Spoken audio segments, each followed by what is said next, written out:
하나님이여 내 마음이 걱정되었고 내 마음이 걱정되었사오니 내가 노래하고 내가 찬송하리이다. 네 영광과 될지어다 비파야 수고와 될지어다 내가 새벽을 깨우리다.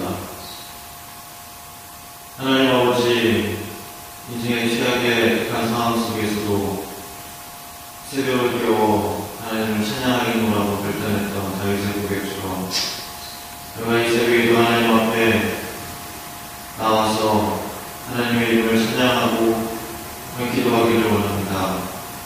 우리의 마음을 성령께서 붙잡아 주시고 우리가 마땅히 하나님 앞에 간구하고 구해야 할 기도의 제목들을 우리의 마음 깊숙한 곳에서부터 나오는 기도들로 채워주시고 하나님 앞에 기도하며 간구할 때 응답되어지는 놀라운 내용과 역사가 이 새벽에 있게 하여 주시옵소서. 우리 기도의 영을 더욱더 부어주셔서 하나님 앞에 전심을 다해 간구하며 기도할 수 있는 그 은혜를 허락하시옵소서. 감사드리며 예수님의 이름으로 기도합니다.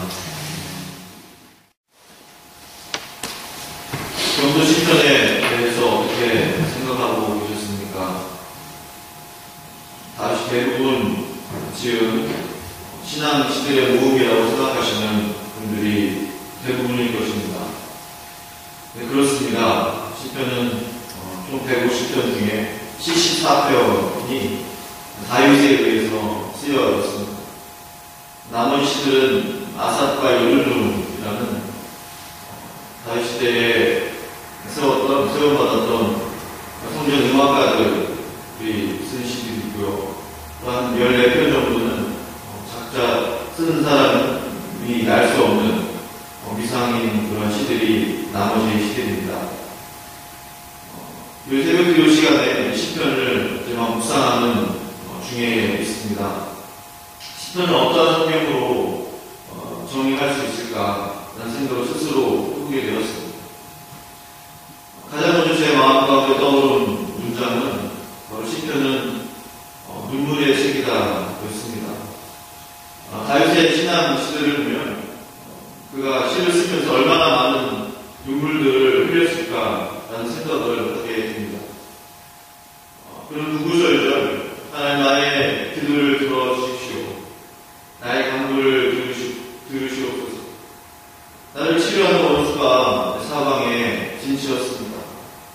하나님 내 심령이 원수로 인해서 분고합니다. 내가 밤낮 눈물로 내 이불을 적십니다. 라는 눈물의 고백들을 우리가 볼 수가 있습니다. 그래서 사실 원수들에 의해서 쫓기며 오랜 시간 살았던 사람이었습니다. 다른 감염한 밤마다 눈물로 자신의 눈물을 적셔야만 했을 것입니다. 그 인생의 고난과 위기 속에서 언제쯤 나는 자유하며 해방될 수 있을까? 라는 그런 마음의 의심과 탄식을 가지고 눈물을 흘렸던 것이죠. 다윗이 처음 기름 부음 받은 나이가 대략 15세 정도로 추측을 합니다. 그 유다의 왕으로서 기름 부음 받은 나이가 30세였습니다. 그는 적어도 10년 이상을 사울에게 쫓기는 고난과 눈물의 인생을 살아야 했던 것이죠. 뿐만 아니라 압살롬의 반역으로 인해서 그 왕궁을 떠나면서 다윗의 맨발로 뛰면서 눈물을 흘리면서 도망의 길을 떠난 것을 우리가 알고 있습니다. 또 다윗 자신의 범죄함으로 인해서도 하나님께 많은 시간 눈물로 회개했던 그런 사람이었습니다.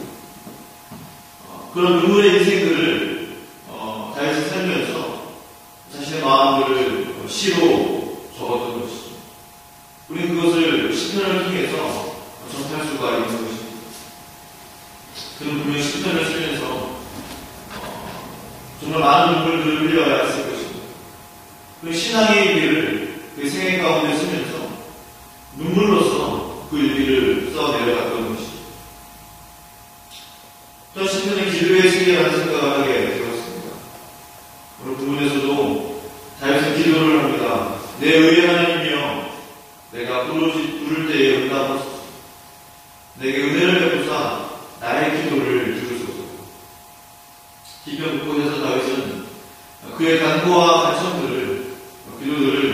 앞에 올려드렸습니다. 다윗은 대적 원수를 물리쳐달라는 탄원의 기도를 올려드렸습니다. 그 가족을 멸절해달라는 그러한 극단적인 기도들도 올려드렸습니다. 본문 2절 3절에 말씀 보시면 이생들아 언제까지 나의 영광을 바꾸어 욕되게 하며 헛된 일을 좋아하고 거짓을 구하려는가. 여호와께서 자기를 위하여 경건한 자를 택하신 줄 너희가 알지어다. 4절에서도 너희는 떨며 범죄하지 말지어다. 자기의 누워 심히 힘들게 말하고 잠잠할지어다. 두려워 떨어라. 죄짓지 말아라. 잠자리에 들면서 깊이 반성하고 눈물을 흘려라. 라는 그런 기도들을 올려드립니다. 기도라기보다는 자신의 원수들을 향해서 기도를 통해서 자신의 원수들을 향해서 자신의 그런 마음들을 시를 통해서 표현을 하게 되었던 것이죠. 그만 아니라 시편 9권을 보면서 보시면 아시겠지만요. 다윗은 원수 사울을 물리쳐달라는 간절한 기도들과 더불어 나를 이 기회에서 구원해달라는 간절한 간구들을 하나님 앞에 올려드렸습니다. 또 하나님 나의 산성이시오 나의 반석이시오 요새시오 나의 방패시다 라는 의지의 기도들을 또한 올려드렸죠. 다윗은 다양한 기도의 방법들을 훈련받았습니다. 그 기도의 열매들이 시편에 남아 있는 것이죠. 다윗은 사울의 추격을 피해서 처음 아둘람 굴이라는 곳에 숨어 들어갑니다. 그곳에서 그는 하나님께 기도하며 시를 썼습니다. 그리고 그는 부르짖어 기도를 하겠다는 고백들을 하게 됩니다. 사실 다윗은 사울에게 들킬까봐 마음껏 소리질러 기도할 수가 없었을 것입니다. 10년 이상을 도망다니면서 밤낮 사울의 칼을 피해 경계를 해야 합니다. 낮이나 밤이나 사울의 군사들이 오지 않을까라는 두려움 때문에 정말 편히 발뻗고 쉴 수 없는 그런 다윗이었습니다. 분명 마음껏 소리지르며 기도할 수 없었습니다. 마음껏 부르짖어 울지도 못했습니다. 만약 그 동굴에서 기도했다면 동굴이 울려서 밖에까지 다윗의 기도가 들렸을 것입니다. 광야에서도 산속에서도 골짜기에서도 그는 마음껏 기도할 수 없었던 그런 사람이었습니다. 뭉쩍껏 그는 울면서 하나님 앞에 살려달라고 부르짖지 못했습니다. 그에게서 기도할 수 있는 자유도 허락되지 않았습니다. 그렇다면 다시 고백했던 하나님 앞에 간절히 부르짖었다. 내가 하나님 앞에 간구하였다는 그런 고백들을 우리가 어떻게 해석해야 할까요? 그 사실 속으로 가슴속으로 소리지르며 눈물을 씹어 삼키면서 자신의 기도를 하나님 앞에 올려드렸습니다. 시를 쓰면서 자신의 원통한 마음들을 글로 쓰면서 눈물을 흘리면서 기도했다는 것이죠. 그 진짜 외적으로 소리지르면서 부르짖는 기도하는 사람처럼 내적으로 심령 깊숙한 곳에서 부르짖는 기도를 하나님 앞에 드렸다는 것입니다. 속으로 부르짖는 기도를 다윗은 했을 것입니다. 사실 그 기도는 우리가 소리내서 육성으로 통성으로 주여라고 기도하면서 외치는 그 기도의 간절함보다 사실은 더 깊고 애절한 그런 기도일 것입니다. 기도는 마치 보이지 않는, 들리지 않는 한 영혼의 부르짖음이랍니다. 그 기도는 마치 많은 크리스찬들이 사용하지 않는 또 다른 영적 채널의 기도의 통로랄까요. 그 누구도 겉으로 봐서는 알 수 없지만 그런 시를 쓰면서 눈물을 흘리면서 가슴도 깊이 하나님을 찾고 외쳤을 것입니다.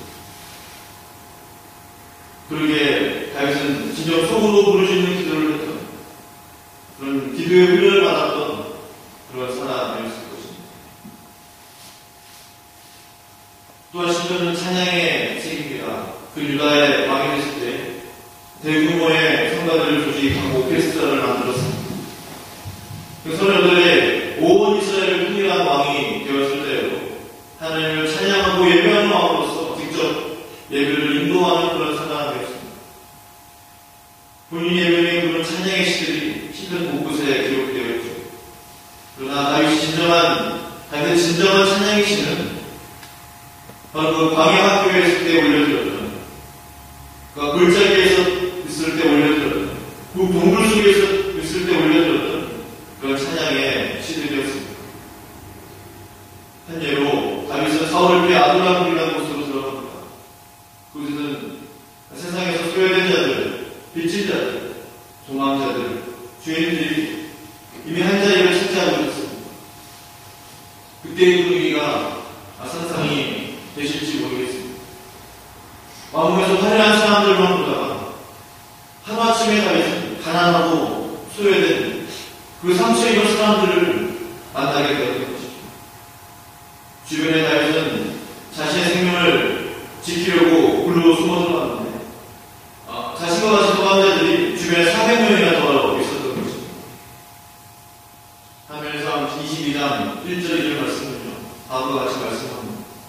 다윗이 그곳 아둘람굴로 도망하며 그의 형제와 아버지의 온 집이 듣고 그 위로 내려가서 그에게 이르고 환난당한 모든 자와 빚진 모든 자와 마음이 원통한 자가 다 그에게로 모였고 그는 그들의 우두머리가 되었는데 그와 함께한 자가 400명을 가량합니다.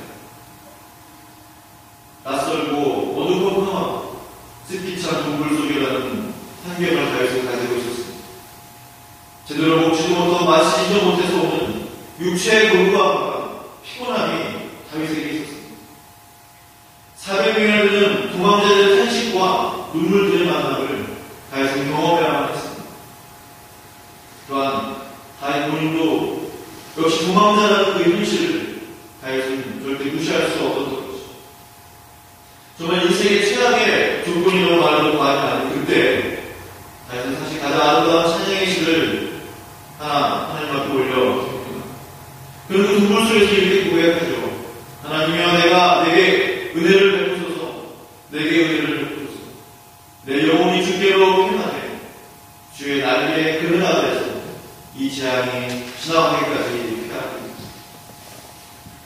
다윗은 어떻게 최악의 조건 가운데 있었으면서도 이와 같이 내가 주의 날개에 그늘 아래에 피하고 있습니다 라고 고백했을까요?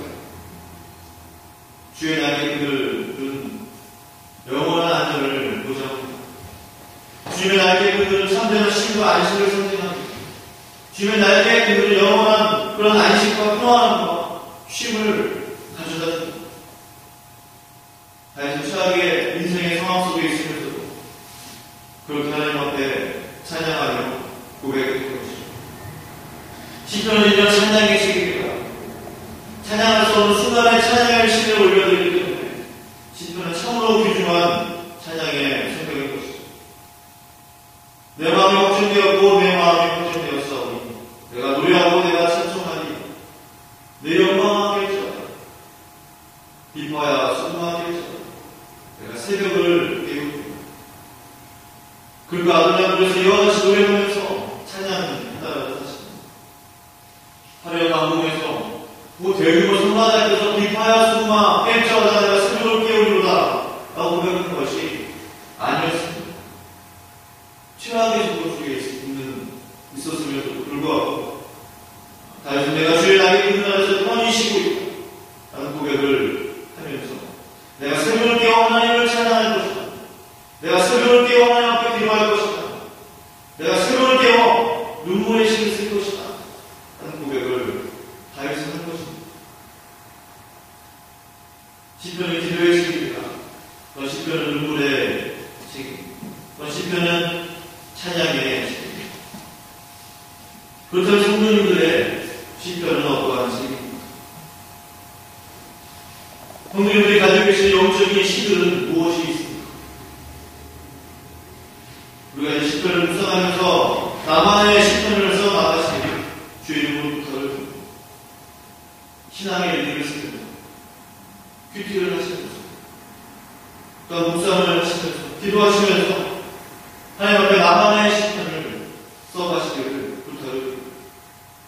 하나님 앞에 기도의 시편, 눈물의 시편, 감사와 찬양의 시편을 쓰시는 귀한 여러분들이 되시기를 주의 이름으로 축원드립니다.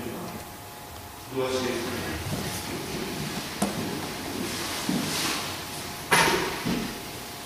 하나님 아버지, 그렇습니다.